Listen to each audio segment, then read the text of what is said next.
চাইলে যে একটা এলাকার ইতিহাস বদলাই দিতে পারে। ব্যক্তি চাইলে একটা এলাকার ইতিহাস বদলাইতে পারে, এ কথা আমার না, এ কথা ব্যারিস্টার সুমন বলেছেন।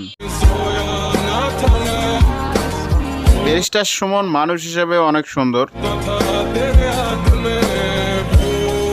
নেতারা অনেক সময় অনেক পলিসি নিয়ে ঘোরে, কোন সময় ফুটপাতে খেতে হবে আর কোন সময় কি করতে হবে সেটা সবাই ভালো জানে। এদিকে ব্যারিস্টার সুমন কোনো এক সোশ্যাল মিডিয়ার ইন্টারভিউতে বলেছেন, পাওয়ার 3 বছর পরে আবার ভিডিও করে নিয়ে আসবেন, তখনই বুঝতে এ পারবেন কথার মানে দাঁড়ায় যে তিনি এমপি হলে তার এলাকার চেহারা পাল্টে দেবেন।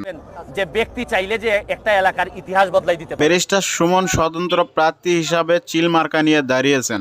রাজনীতি তো আমার জীবনে বহু পরে আসছে, আগে তো আমি একজন মানুষ।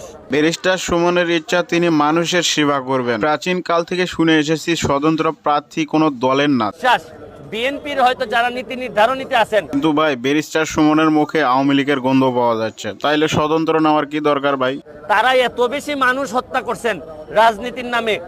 ব্যারিস্টার সুমনের বক্তব্য বিএনপিরা নাকি অনেক আগে মানুষ হত্যা করেছে, এর কারণে এদের এই দশা। যদি আপনাদের মনে হয় তারা মানুষ হত্যা করেছে তাইলে কমেন্ট বক্সে কমেন্ট করে জানিয়ে দিন।